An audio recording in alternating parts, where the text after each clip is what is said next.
નમસ્કાર, ખૂબ સ્વાગત છે આપનું વીટીવી ન્યૂઝના રાઉન્ડ ધ ટેબલ કાર્યક્રમમાં. હું છું આપની સાથે રાધા. મારી સાથે મારા સહયોગી વત્સલ પણ આપણી સાથે જોડાયા છે. જ્યારે તમે કોઈ એક ક્ષેત્રના અથવા તો જનપ્રતિનિધિ હોય કાં તો નેતા હો, ત્યારે જનતાનો વિશ્વાસ તમારા પર ખૂબ વધારે વધી જાય છે.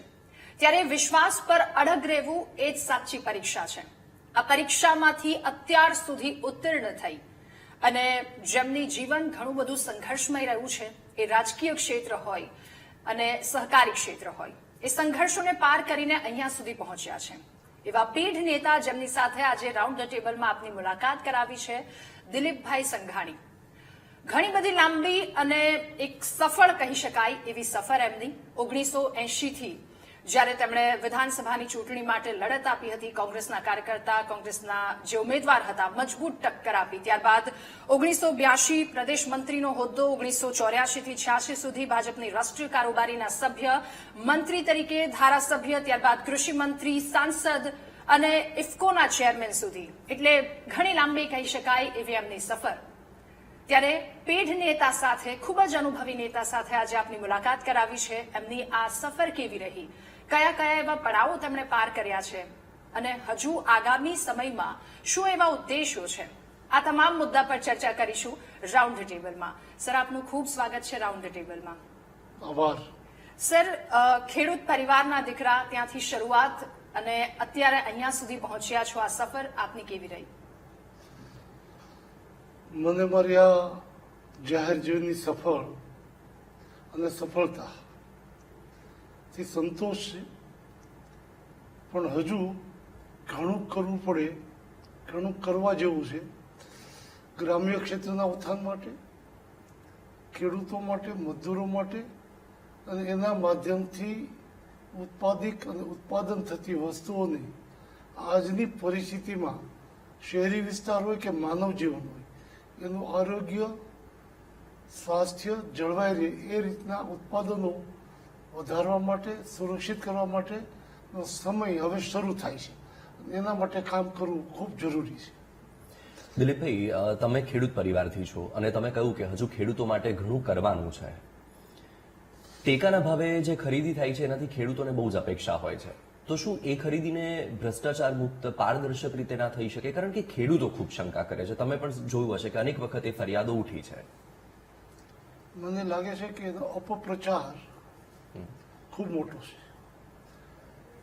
સંપૂર્ણ મુક્ત છે ભ્રષ્ટાચારથી એમ નહીં કહું, પરંતુ જે ખરીદી અપાય છે, કોને અપાય છે, કોના દ્વારા થાય છે, એના ઉપર ખૂબ મોટો આધાર રહે છે.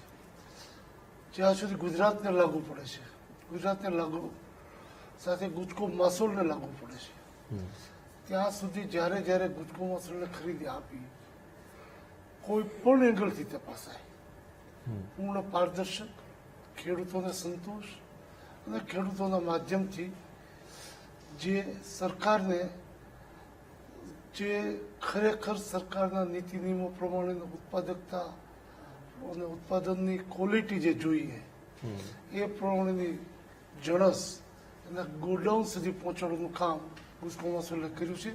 એમાં કોઈ જગ્યાએ લેશ માત્ર ભ્રષ્ટાચાર, ગેરરીતિ ન થયું હોય એની હું ખાતરીપૂર્વક વાત કરી શકું છું, કારણ કે અમારા ઉપર ચારે બાજુ નજર હોય છે.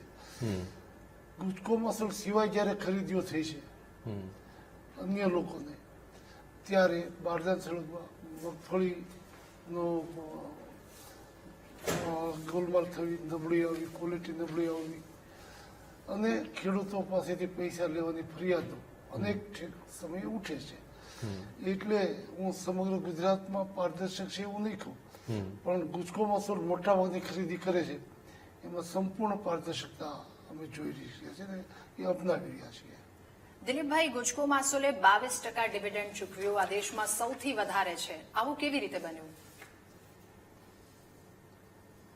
ગુજકો મહસૂલનો ઇતિહાસ 1960માં સ્થાપના પછી ત્રિભુવનદાસ પટેલે બે સંસ્થાઓ સ્થાપી, એક ગુજકો મહસૂલ અને એક અમૂલ.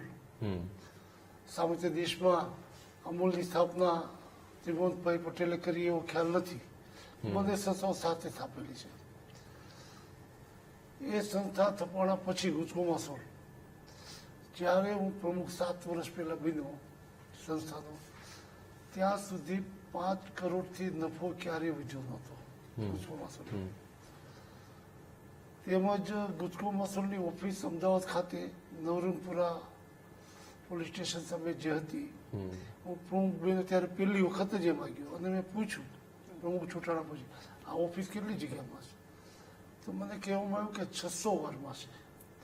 સ્વાભાવિક ક્રમમાં મારું રિએક્શન આવ્યું કે ખેડૂતની ઓફિસ વારમાં હોય કે વીઘામાં?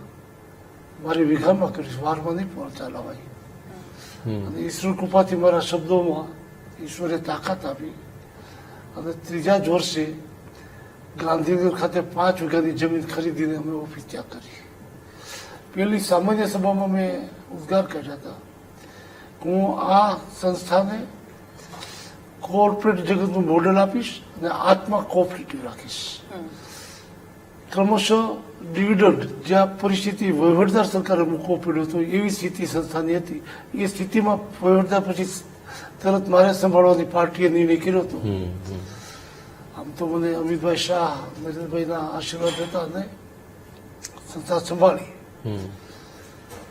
તો સંસ્થા સંભાળ્યા પછી ક્રમશઃ ડિવિડન્ડ વધતા વધતા સરકારની અમે ખાસ પરમિશન લીધી કે સરકારમાં 15% કરતાં વધારે ન અપાય. પેલા નિયમો હતા 20%, 20% પછી 22% ડિવિડન્ડ આપવાનું શરૂ કર્યું.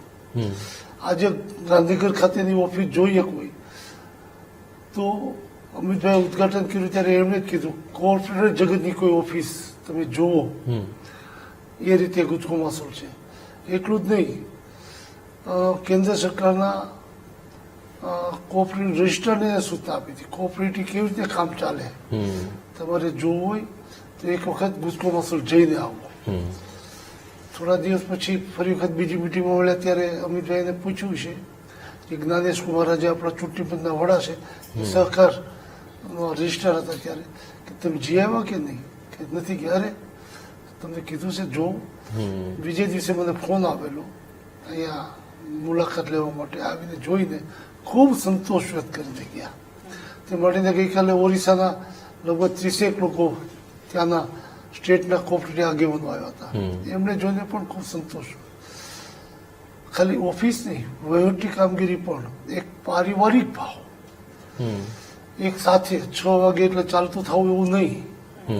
અમારી સંસ્થા છે, અમે સૌ સાથે મળીને કામ કરીશું. અને એના કારણે આ સમયગાળામાં 3 વખત મેં બોર્ડને વિશ્વાસમાં લઈને કર્મચારીનો પગાર વધાર્યો છે. જે હતો એ કરતાં ડબલ કરતાં ત્રબલ કરતાં આજે પગાર વધારો છે જ્યારે સંભાળી હતી એ કરતાં.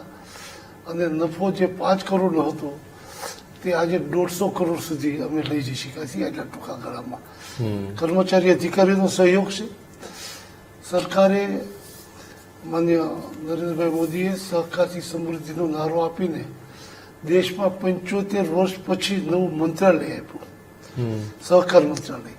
અને પહેલા સહકાર મંત્રી અમિતભાઈ શાહને જે બનાવ્યા. અને અમિતભાઈ શાહે સહકારથી સમૃદ્ધિનો જે મોદી સાહેબે નારો આપ્યો એને સફળ કરવા માટે પેક્સ એટલે પ્રાઇમરી કોઓપરેટિવ સોસાયટીને જે મર્યાદિત કામ કરવાની ક્ષમતા હતી એના બદલે આજે 54 જેટલી વિવિધ સેક્ટરમાં કામગીરી કરી શકે એવા આદર્શ બાયલોજ બનાવીને સમગ્ર દેશમાં એમને પહોંચાડ્યા.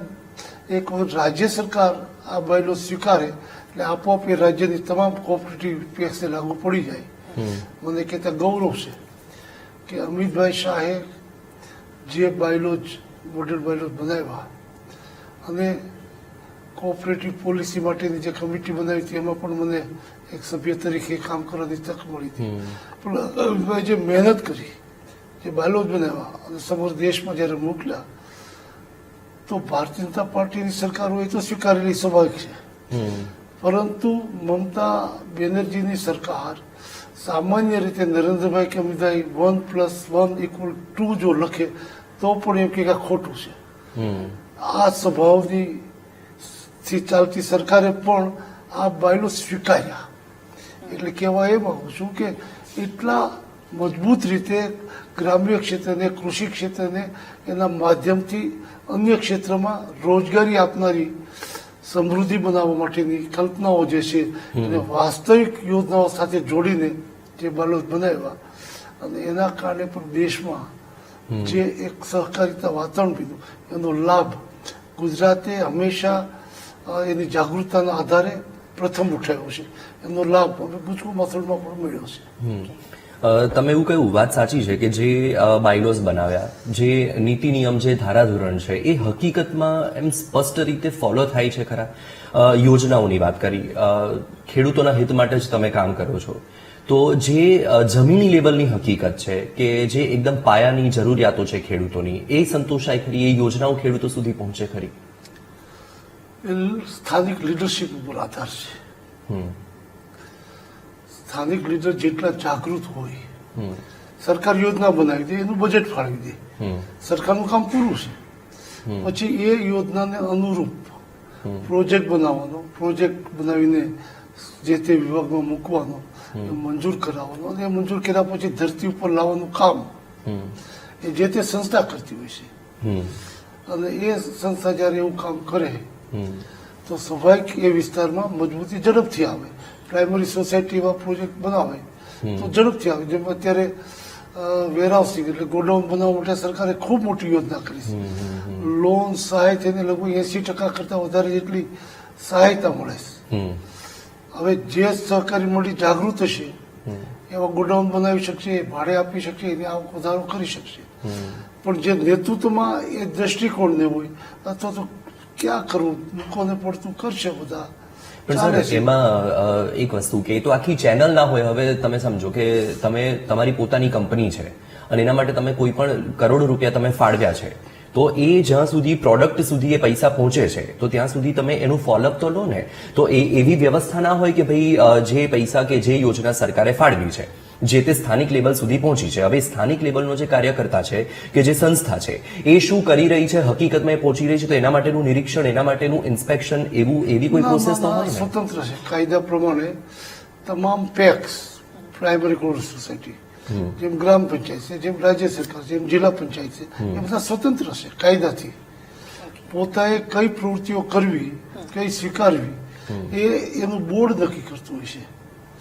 સરકારે બજેટમાં ફાળવીને યોજનાઓ આપી દીધી, પછી યોજના મૂકે અને જો અધિકારીઓ યોજનાને અમલીકરણ માટે એને ગ્રાન્ટ ના આપે, એની યોજના મંજૂર ન કરે તો સરકાર જે તે અધિકારીને કે ભાઈ કેમ મંજૂર નથી કરતા.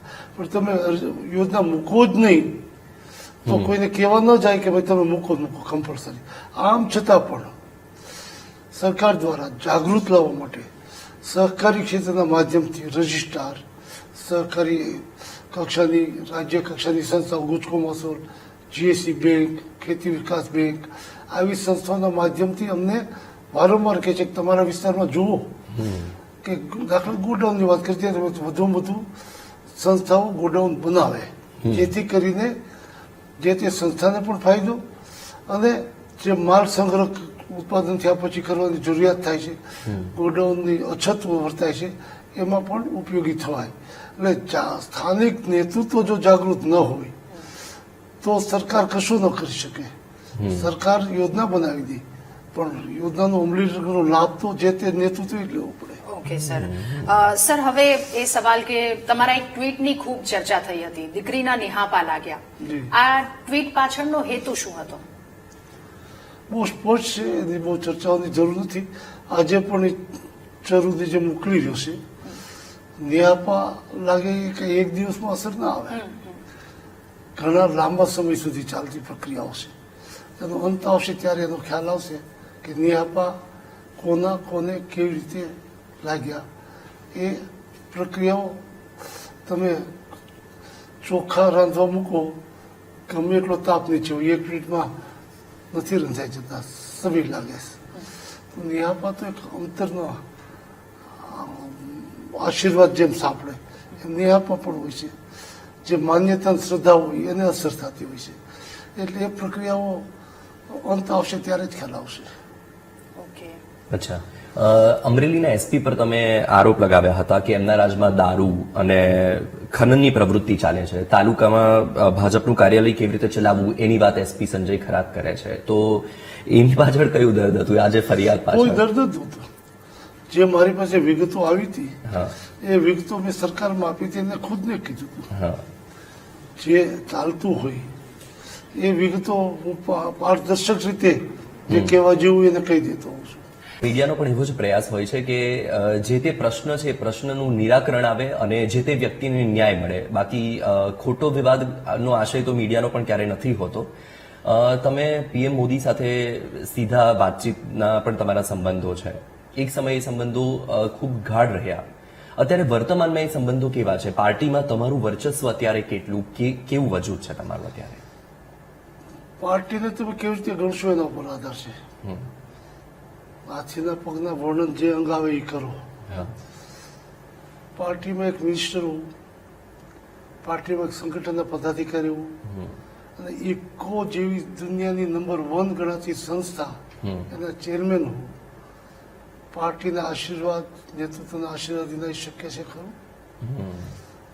એક એવડી મોટી સંસ્થા. એ સિવાય દેશમાં 8.5 લાખ કોઓપરેટિવ અલગ અલગ ગામોમાં થઈને સંસ્થાઓ છે. 8.5 લાખ. એની apex body, national cooperative union of India, એના પ્રેસિડેન્ટ બનવું એ કેન્દ્રના સહકાર વિભાગના આશીર્વાદ વિના શક્ય છે ખરું? તો આ બધી જવાબદારીઓ પાર્ટી મને આપી જ છે. એટલું જ નહીં, 2004માં જ્યારે ભારતીય જનતા પાર્ટીમાંથી સહકારી ક્ષેત્રે રાષ્ટ્રીય કક્ષાએ ખૂબ એકાદ બે લોકો હોય કામ કરતા એવી સ્થિતિ હતી. ત્યારે મને ભારતીય જનતા પાર્ટીના સંગઠન એટલે સહકાર સેલના રાષ્ટ્રીય કન્વીનર તરીકે જવાબદારી હોવી. ત્યારે મને ખ્યાલ નહોતો કે આ 2004માં મને રાષ્ટ્રીય સહકાર સેલનો કન્વીનર જે બનાવી રહ્યા છે પાર્ટી, મારો ટ્રેક ચેન્જ થઈ રહ્યો છે. કારણ કે સહકારી ક્ષેત્રમાં ભાજપમાંથી કામ કરવાના ખૂબ મર્યાદિત હતા. અને ગઈની આગલી ચૂંટણીમાં પણ મને મોદી સાહેબને પૂછ્યું હતું કે હવે મારી પાસે ઘણા પદો છે, તો કંઈ છોડવાનું હોય તો હું છોડવાની મારી માનસિકતા પણ છે. અમિતભાઈ જોડે વાત કરી લે. મેં અમિતભાઈ જોડે વાત કરી જઈને, તો મને કીધું અત્યારે કોઈ છે બીજું સંભાળી શકીએ? સંભાળો, સમય આવશે ત્યારે કહીશું. અત્યારે હજી તાજેતરમાં થોડા સમય પહેલા પૂછ્યા, કીધું આ બધી જવાબદારીઓ ઘણી છે, હું દોડધામે ઘણી, તો એકાદું પદ શોધો, આપો નામ. છે કોઈ રાષ્ટ્રીય કક્ષાએ સંભાળી જેવું આવશે ત્યારે વિચારશો, અત્યારે સંભાળો.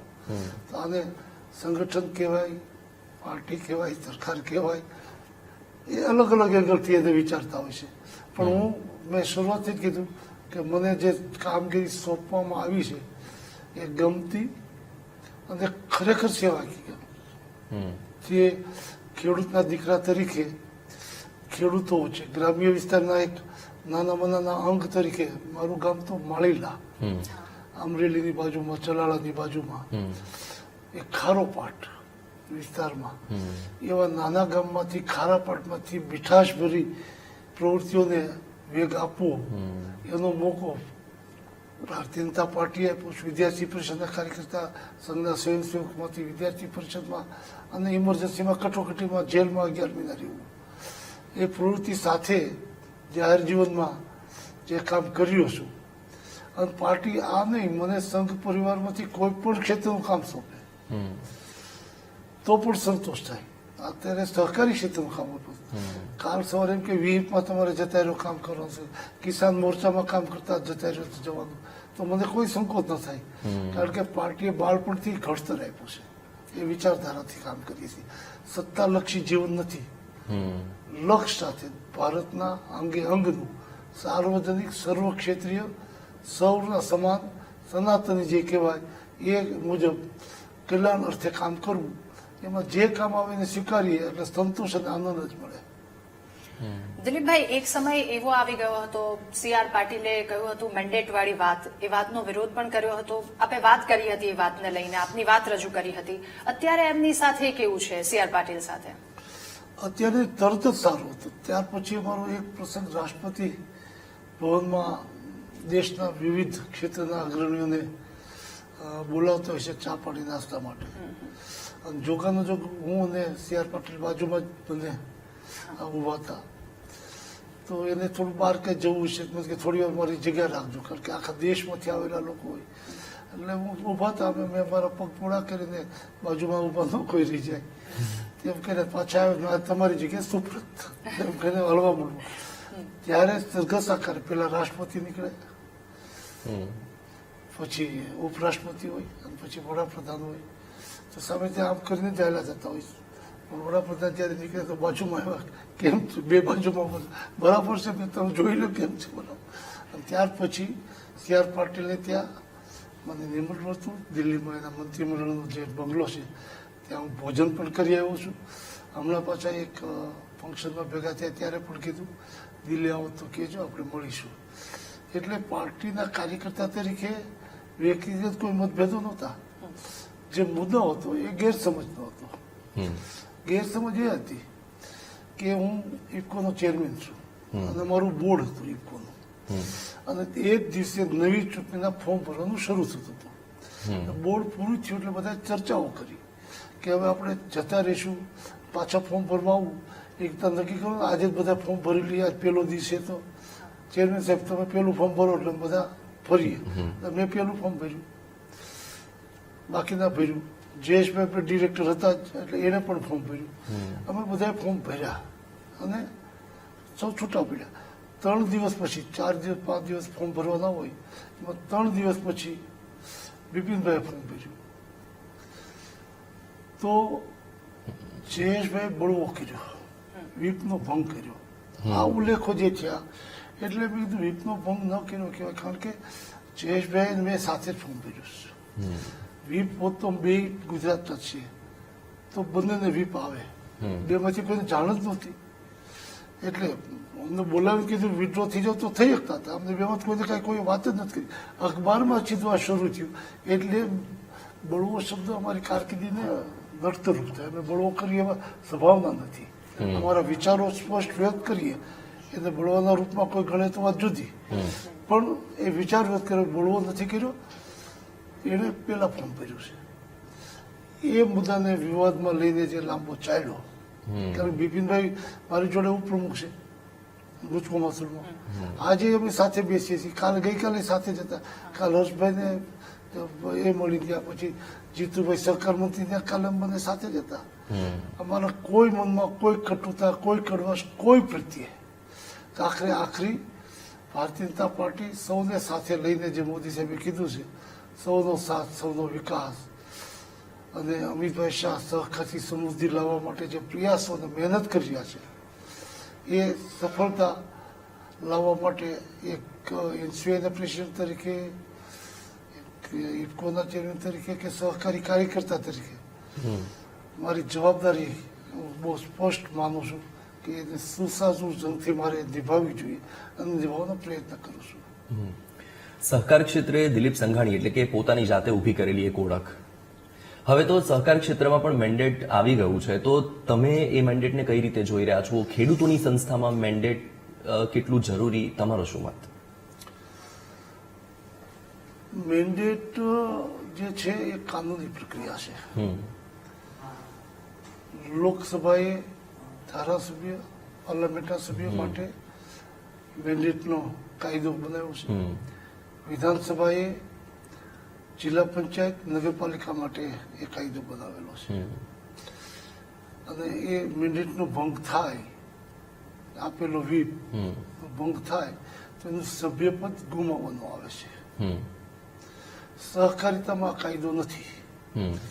એટલે પાર્ટી શિસ્તના આધાર ઉપર કોઈ પણ કાર્યકર્તાને બોલાવીને કહી શકે કે તમારે લડવાની છે ચૂંટણી, તમારે નથી લડવાની. ઠીક છે, એને મેન્ડેટના નામે ઓળખીએ છીએ, કાનૂની રૂપમાં મેન્ડેટ નથી.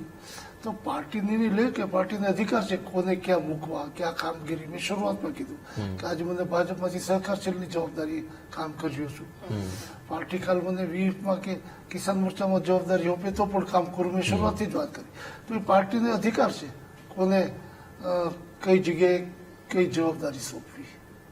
ઓકે, એ વાત પણ કે ઇફકોની ચૂંટણીમાં એક વ્યક્તિને મેન્ડેટ મળે છે, મેન્ડેટ વિના જયેશભાઈ રાદડિયા ચૂંટણી લડે છે, જીતે છે, તમારા આશીર્વાદ વિના આ વાત શક્ય નથી.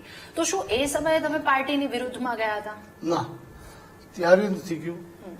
કારણ કે મને ત્યારે કોઈને મેં શરૂઆતમાં કીધું કે મેં અને જયેશભાઈએ બે સાથે ફોર્મ ભર્યા.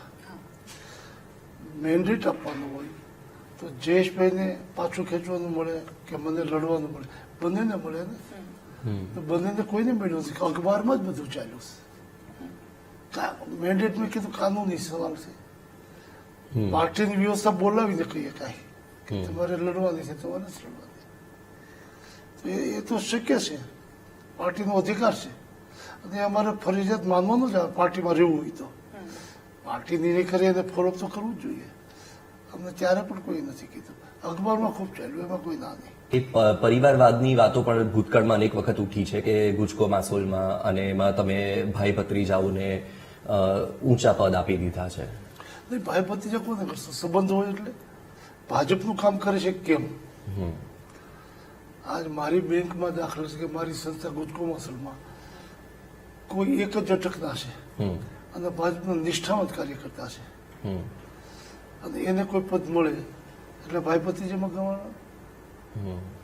એ પાર્ટીનું કામ કેટલું કરે છે? આખરી પાર્ટીના આધારે જ અમે ત્યાં બેઠા હોય તો પાર્ટીનું અમે ખેંચીએ, એમાં કોઈ ના નહીં. પણ લાયકાતો જે નક્કી કરી હોય એની લાયકાતોમાં જો જતું કરીએ તો અમે આવા ભેદભાવ કર્યા કહેવાય. ભાઈ કોઈ ગ્રેજ્યુએશન 70%, તો 70% ગ્રેજ્યુએશન 10 જણા આવ્યા અને 3ની ભરતી કરવી છે. તો સ્વાભાવિકમાં ભાજપના હોઈને અમે પસંદગીનો ચાન્સ આપીએ. એક જ સરખી કમાન હોય ત્યારે આ તો કુદરતી ઓલામાં તમે એક જ સમાનતા છે, એક જ સરખા ટકા છે, એક જ લાયકાત ધરાવે છે, તો કોને પ્રાયોરિટી આપવાના? કોઈ પણ હોય, કોઈ સ્વીકારે કે ન સ્વીકારે, હું ભારતીય જનતા પાર્ટીના કાર્યકર્તાને પ્રાયોરિટી આપું છું. એમાં મને કોઈ સંકોચ નથી, લાયકાતમાં છૂટછાટ નથી આપતો.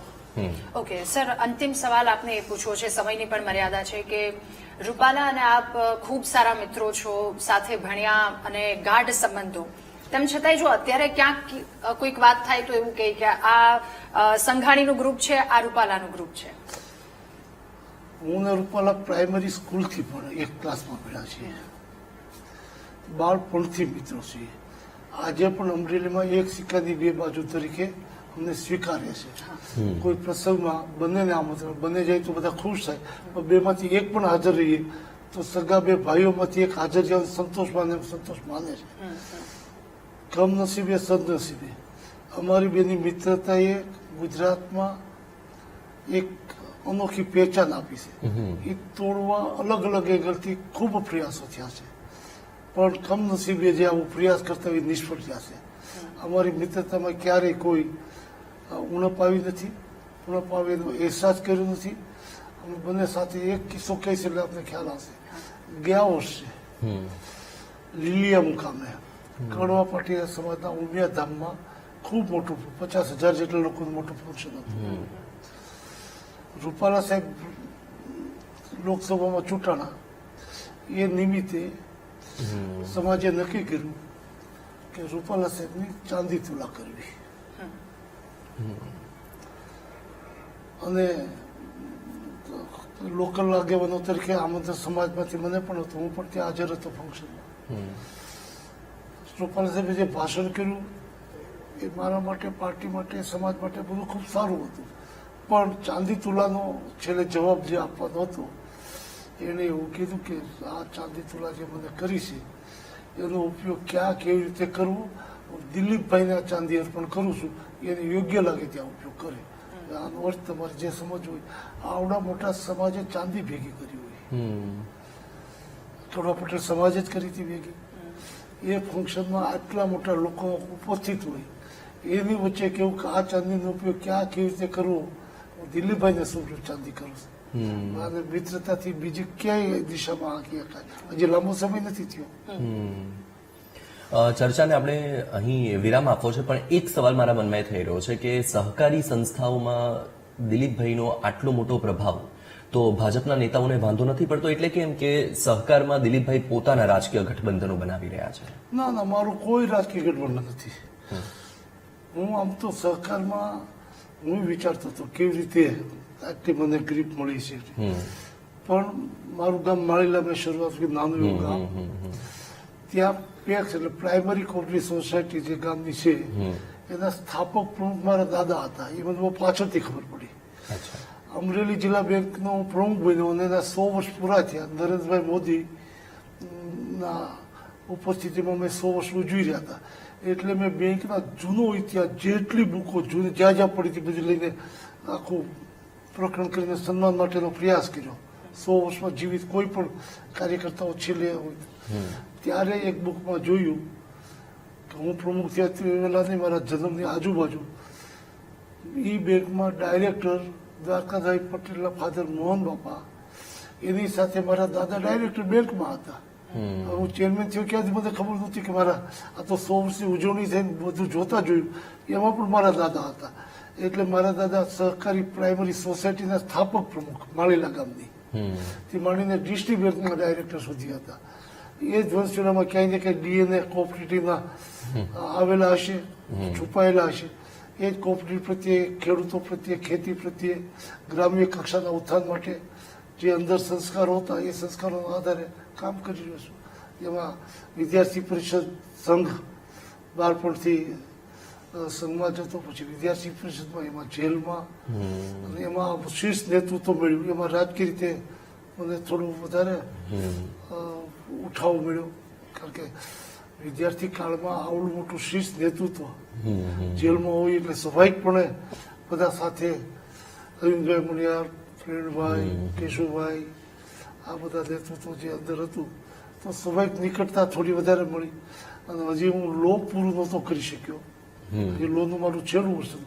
ત્યારે 80માં હું ધારાસભા લડ્યો. હજી તમે લો પૂરું ન કર્યું હોય ત્યારે ધારાસભાની ટિકિટ મળે 1980માં. એના કારણે મને વહેલા ટિકિટ મળી એટલે હું સિનિયર થયો. મારી ઉંમર કરતાં મોટી ઉંમરના હવે ધારાસભા મળતી હોય તો સિનિયોરિટી ન ગણાય, એના આધારે સિનિયર થયો ને. એ તો પાર્ટીના આધારે હું સિનિયર થયો છું, મારા વ્યક્તિના આધારે નહીં. પાર્ટીએ મને વહેલા તક આપી એટલે હું વહેલા સિનિયર થયો. દિલીપભાઈ, આપનો કિંમતી સમય ફાળવીને આપ અમારી સાથે જોડાયા. આપનો ખૂબ ખૂબ આભાર, કારણ કે ઘણા બધા સવાલો હતા. સવાલ તો હજુ પણ છે, પણ હવે સમય મર્યાદા છે. આશા રાખીએ છીએ કે દર્શકોના મનમાં પણ જે ઘણી શંકાઓ હતી, જે અસમંજસ હતી, એ આજે ક્લિયર થઈ હશે. ફરીથી એક વખત આપનો ખૂબ ખૂબ આભાર. આપે પણ મારા વિચારો વ્યક્ત કરવાનો એક મીડિયા મારફત મોકો આપ્યો, આપનો આભાર. Thank you. દર્શક મિત્રો, આ હતા દિલીપ સંઘાણી, ઇફકોના ચેરમેન. ભાજપ સાથે જોડાયેલા છે વર્ષોથી. જ્યારથી ભાજપની સ્થાપના થઈ ત્યારથી ભાજપની સાથે કામ કરી રહ્યા છીએ, એમ કહીએ તો પણ ખોટું નથી. આશા રાખું છું, કારણ કે ખેડૂતો સાથે જોડાયેલા છે દિલીપભાઈ, એટલે ખેડૂતોના મનમાં ઘણા પ્રશ્નો હતા. કારણ કે જે ટેકાના ભાવે ખરીદીની વાત હોય કે ખાતરની વાત હોય કે પછી યોજનાઓની વાત હોય, સાથે જ જાહેર જીવન સાથે જોડાયેલા છે, એટલે નિવેદનબાજી પણ થતી હોય છે, આક્ષેપ પ્રત્યાક્ષેપ પણ થતા હોય છે. અને આ જે આખી ચર્ચા છે, એ ચર્ચાના અંતે એટલી આશા રાખીએ છીએ કે તમારા મનમાં જે શંકા હોય, જે અસમંજસ હોય, જે કોઈ પણ ગેરસમજ હોય, એ દૂર થઈ હશે. આજે બસ આટલું જ. ફરીથી મળીશું આવતા રવિવારે અન્ય કોઈ વ્યક્તિ વિશેષ સાથે. અમને આપશો રજા. જોતા રહો વીટીવી ન્યૂઝ. નમસ્કાર.